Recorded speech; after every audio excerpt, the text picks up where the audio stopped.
ibarat tentang lalang di antara gandum. Oke, pelajaran rohani yang kita lihat dalam parables ataupun cerita ini, perumpamaan. Yesus menceritakan satu ibarat lagi. Kerajaan surga ibarat orang menabur benih yang baik di ladangnya. Karena Tuhan Yesus membuat perumpamaan, parabel, cerita yang dapat dimengertikan oleh audiensnya, oleh rakyat di situ pada masa itu. So mereka dapat memahami ceritanya, tapi cerita itu dikandungi dengan pelajaran rohani. Tapi cerita yang biasa yang mereka dapat mengerti, gandum dan lalang mereka tahu, karena ada di kawasan persekitaran tempat mereka, jadi mereka mengerti. Yesus menceritakan satu ibarat lagi.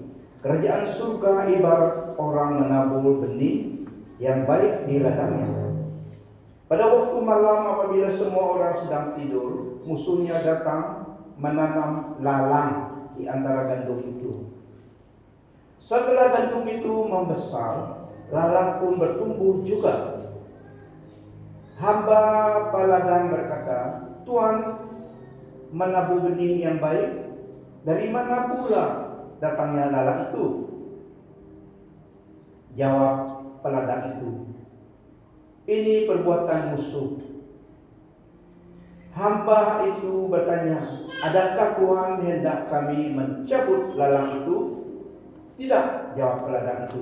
"Takut tercabut gandum juga sewaktu kamu mencabut lalang itu. Biarkanlah lalang tumbuh di antara gandum hingga sampai musim menuai. Ketika itu aku akan menyuruh orang yang menuai nanti mencabut lalang dahulu, mengikat dan membakarnya. Selepas itu barulah gandum dituai dan disimpan di dalam jerapan ataupun di dalam stok. Nah, penjelasan perumpamaan ini kita terus lihat dari dalam ayat 36 sampai 40.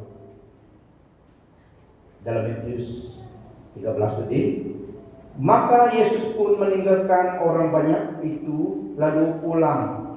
Murid-muridnya datang dan berkata kepadanya, "Jelaskanlah kepada kami perumpamaan tentang lalang di ladang itu."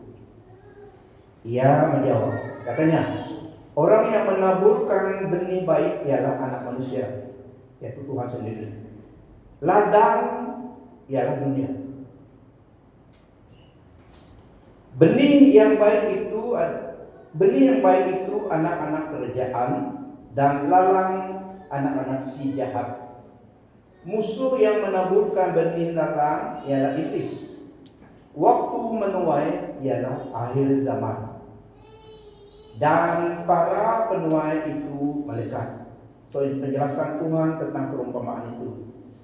"Maka seperti lalang itu dikumpulkan dan dibakar dalam api, demikian juga pada akhir zaman." Dalam tafsiran baru, "Maka seperti lalang itu dikumpulkan dan dibakar dalam api, demikian juga pada akhir zaman. Anak manusia akan menyuruh malaikat-malaikatnya dan mereka akan mengumpulkan, pertama, segala sesuatu yang menyesatkan, dan kedua, semua orang yang melakukan kejahatan dari dalam kerjaannya. Semuanya akan dicampakkan ke dalam dapur api. Di sanalah akan terdapat ratapan dan keretakan gigi. Pada waktu itulah orang-orang benar akan bercahaya seperti matahari dalam kerajaan Bapa mereka. Siapa bertelinga, hendaklah ia mendengar." Nah, saudari, Rasul Matius gunakan perkataan zizana. Ini perkataan Greek di dalam cerita ini, yaitu orang yang kerja peladang di Sisros, tahu ya, yang botanical, yang term yang dipakaikan adalah referring kepada satu rumput wild seperti rice, seperti padi, gaya dia, grass itu liar, wild grasses, serupa namun bukan, serupa gandum namun bukan gandum. So zizania yang dikatakan dalam bahasa Greek adalah referring kepada rumput yang liar, seperti padi tapi bukan padi, kalau kita istilah padi, seperti gandum tapi bukan gandum, tapi serupa, susah mengecam, sama-sama. Kalau kita lihat closely baru dapat tahu yang mana. Di Israel banyak rumput itu.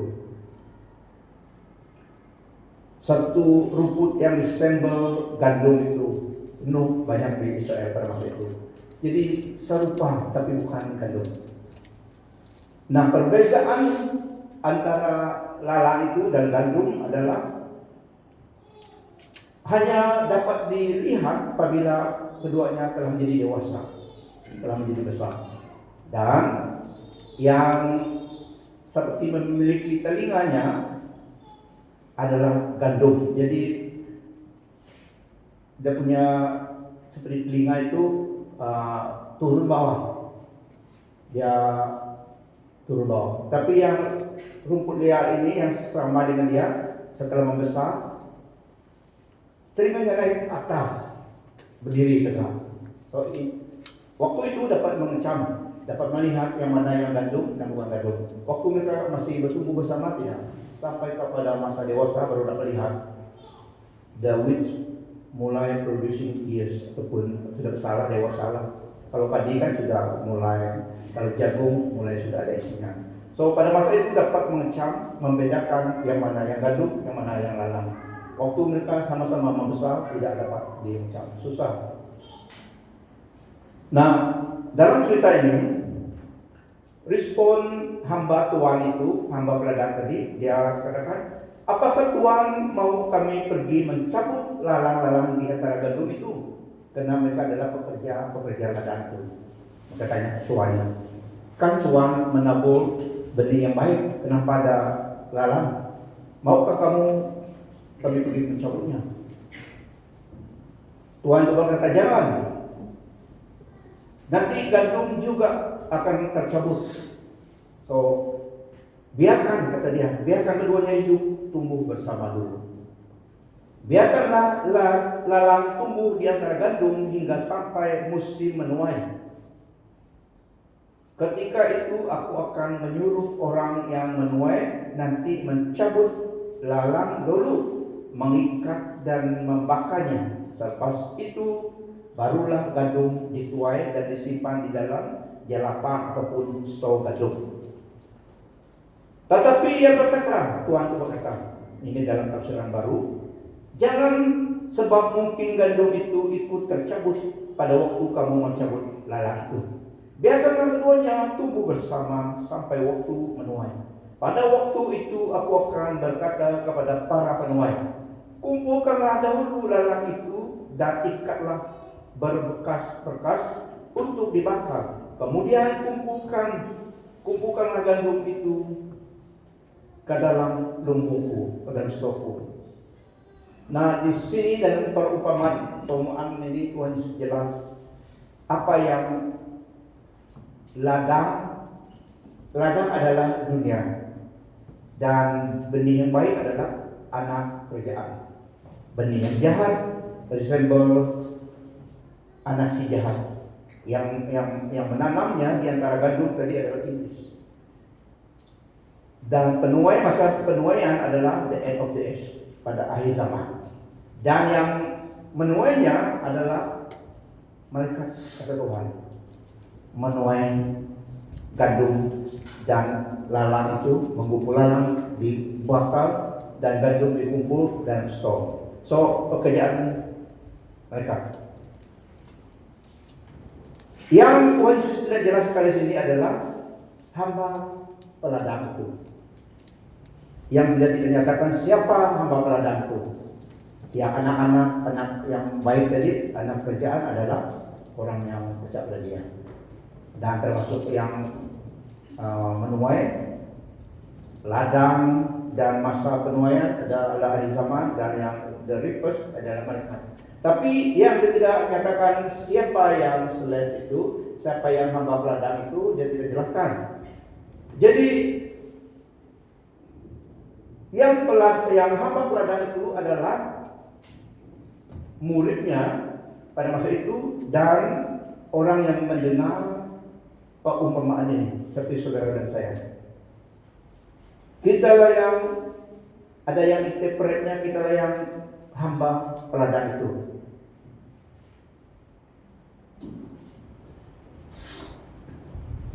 Jadi banyak orang di antara kita bertanya, kenapa Tuhan, kenapa Allah membiarkan kejahatan bertumbuh dan juga berhasil?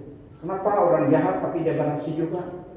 Umur pun panjang, ada yang begitu kan? Seperti dalam Mazmur 76 kan, 176. Seakan orang jahat hidup mewah, sehat lagi, berhasil lagi. So dia komplain, kenapa? Jadi di sini juga, kenapa Tuhan membiarkan lalang itu bertumbuh bersama dengan gandum? Ada yang tanya begitu.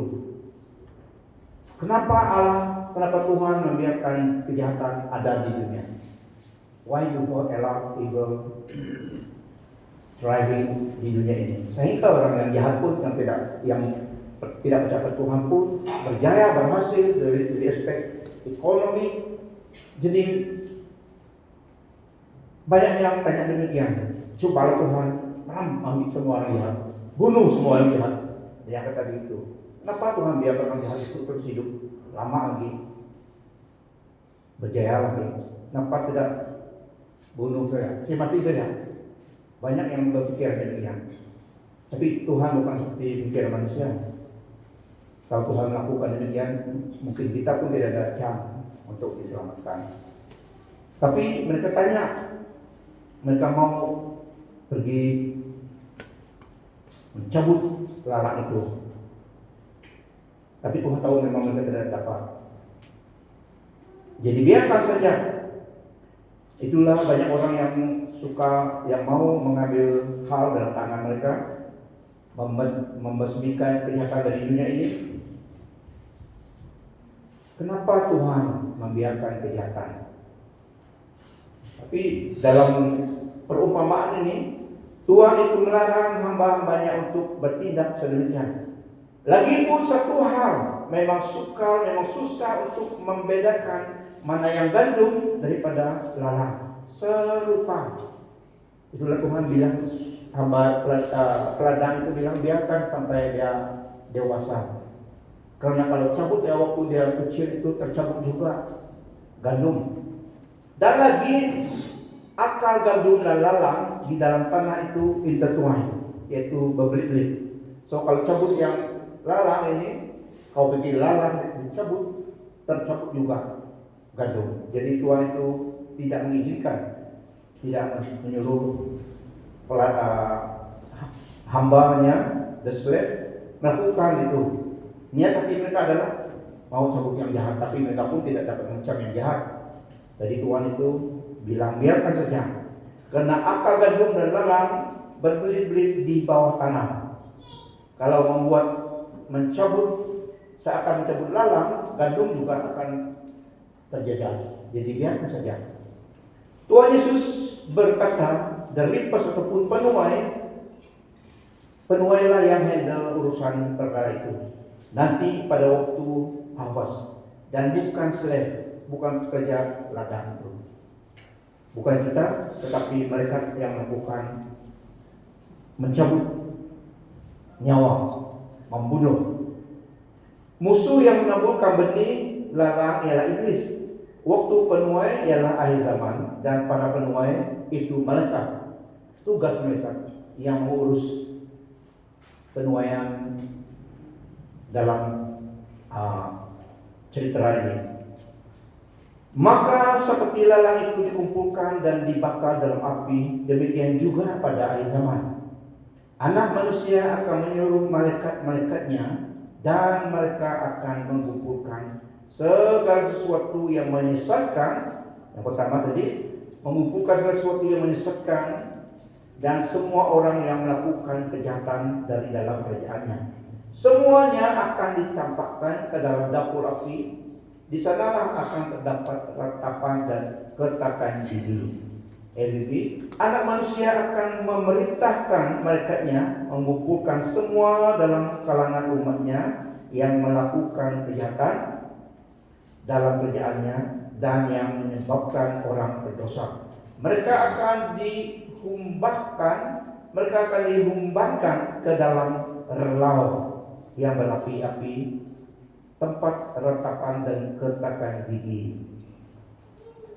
Nah, pada waktu itulah orang-orang benar akan bercahaya seperti matahari dalam kerajaan Bapa mereka. Siapa bertelinga hendaklah dia mendengar. So, 2-4 definisi manusia akhir zaman. Kita tahu dalam firman Tuhan. Itulah ada tempat neraka, tempat surga. Tapi kita di mana? Tempat kita di surga ya. Dan kamu di surga, karena namamu telah dicatat.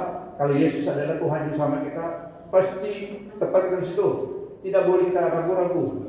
Karena keselamatan itu Yesus yang melakukannya, yang mempersiapkannya. Dia yang kontrol siapa yang masuk, siapa yang tidak masuk. Dia yang kontrol border itu. Amen.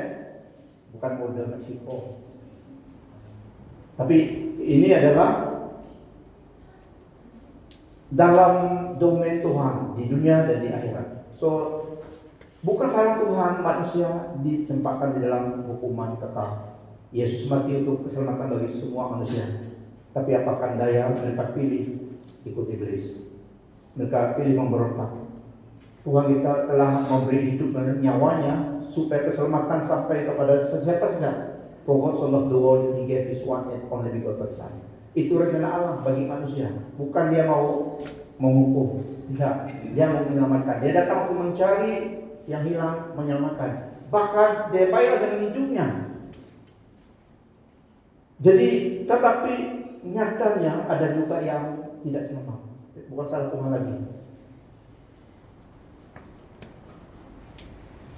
Dan yang selamat tadi orang yang benar, katanya firman Tuhan, orang yang benar adalah saudara dan saya, yaitu Yesus kebenaran kita. Di dalam dia kita adalah orang-orang benar. Kita tidak benar berdasarkan diri kita, tapi kita dibenarkan karena Yesus adalah kebenaran kita. So kita dalam kategori waktu itu kita bersinar seperti masing-masing bersinar dalam rumah Bapa kita. Yang lain itu dilemparkan dalam lautan api, tapi kita celebration, diselamatkan dengan Tuhan. Kita lihat dalam ini, malaikatlah dan bukan human being. It is the angels, not any human being, who are authorized to pluck out the wheat from the wheat. Perkataan wheat sama saja sebutkannya. Kalau bahasa Indonesia berbeda lalang dan adon. Tapi spellingnya wheat itu W-E-E-D-S. Yang dimakan wheat juga. Kalau correction pronounce adalah wheat juga, W-S-E-A-T. Tapi dalam bahasa Indonesia jelas lagi. Lalang. So malaikatlah bukan manusia yang authorized, yang Allah authorized untuk pluck up, untuk mencabut, maksudnya untuk membunuh. Lalang daripada gandum, di antara gandum. Malaikat tahu ada tanda kita. So yang tidak ada tanda itu, yang ada sisik-sisik, yang tidak ada tanda keselamatan, dicabutlah malaikat. Tugas malaikat membunuh manusia pada masa itu. Bukan manusia membunuh manusia. Okay? Angels yang diauthorize to pluck out the witch. Tugasan para malaikat. Human being tidak diberi kebenaran untuk mencabut, membunuh sesama manusia, tetapi untuk mengasihi sesama manusia. Amen. Ini yang Tuhan perintahkan kita. Even love your enemy, kata Tuhan Yesus. Jadi membunuh itu tetap salah. Tapi pada masa ini pun bukan kita yang mencabut lalang itu, malaikat. Bukan kita yang membunuh orang yang tidak percaya.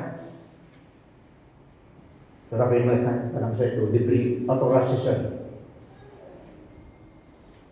Kita diberi untuk mengasihi sesama kita. Tuhan mau membiarkan kedua-dua gandum dan lalang hidup bersama, yaitu orang percaya kita ada gandum istilah gandum, supaya kita yang gandum menjadi garam dan terang bagi mereka yang masih dalam kegelapan, tipu daya dosa dan iblis. Itu tujuan, itulah Tuhan. Dengan hikmat Tuhan membiarkan kita hidup bersama, orang percaya dan orang tidak percaya di dunia ini. Dunia ini adalah the field tadi, ladang tadi, dunia ini. Dan juga bukan usaha manusiawi kita, intelektual, ideologi, kepakaran kita semata yang dapat mengubah hati manusia, lalang ataupun orang yang di dalam kegelapan tipu daya dosa iblis. Tetapi kuasa Injil Yesus Kristus dan Roh Kudus, itulah yang dapat mengubahkan hati manusia. Dosa datang dari dalam hati manusia. Dengan perkataan dosa itu adalah kadia. Kadia dalam Greek adalah the inner self, the mind and the will. Yang di dalam, yang tidak nampak. The will, kadia dalam manusia. Kau bunuh dia pun, kalau dia tidak, hatinya tetap begitu, tetap juga dia sama dia.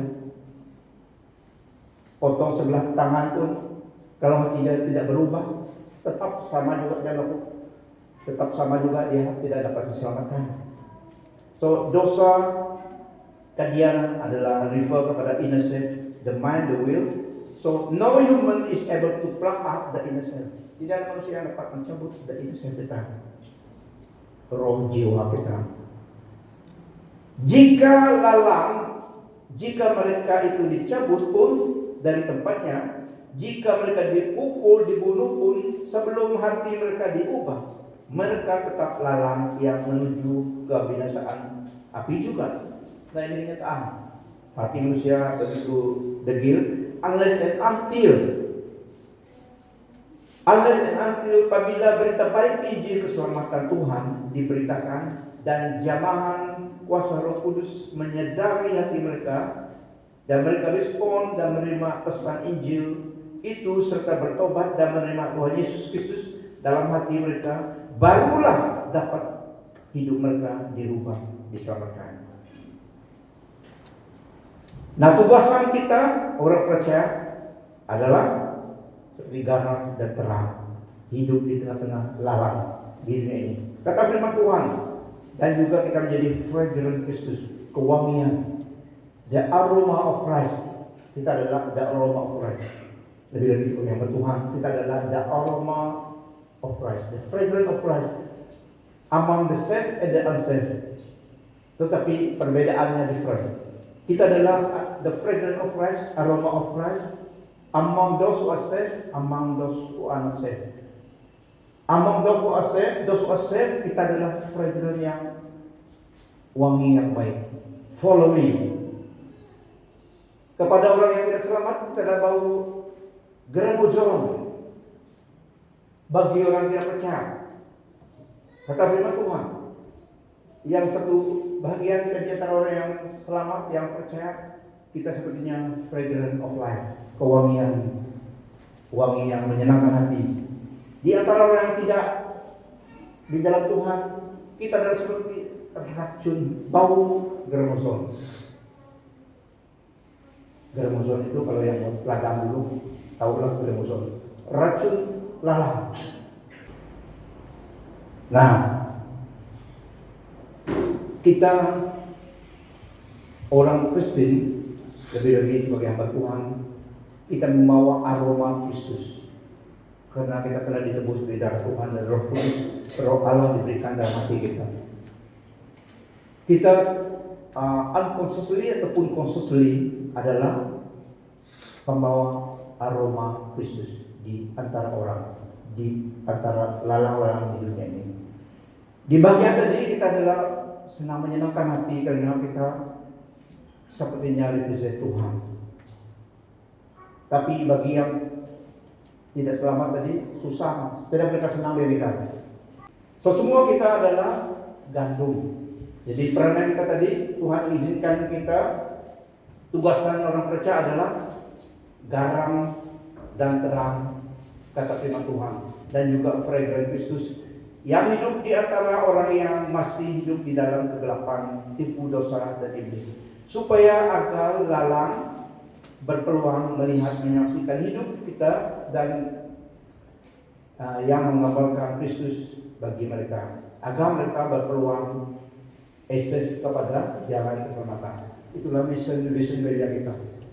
Wujudnya orang percaya di antara lalang-lalang di dunia ini, gereja adalah menjadi representatif Kristus. So scope duty gereja, scope duty kita bukan mencabut lalang-lalang. Meskipun kita perlu awasi lalang-lalang di dalam kalangan umat Tuhan dan lalang-lalang di jalanan kehidupan kita, false teachers, false brethren, guru palsu, nabi palsu, dan juga saudara-saudari dalam Kristus yang palsu. Ada dua, false brothers and sisters, yang mereka tidak menerima Yesus sebagai Tuhan Juru Selamat, bahkan tidak percaya pada Tuhan.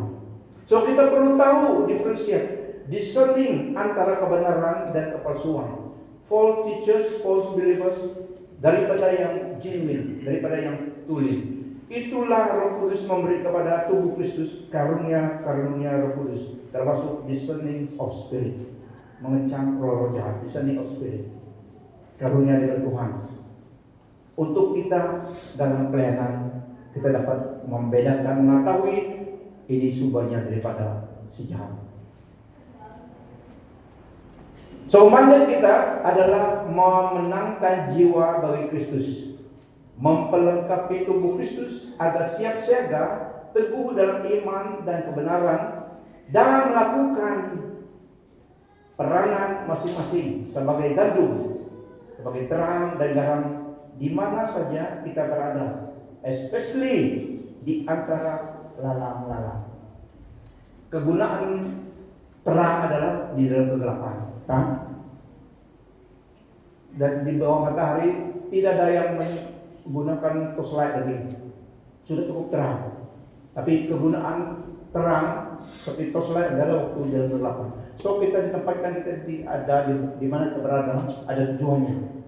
Kita bekerja, kita dari situ sebagai wakil Tuhan, sebagai saksi Kristus.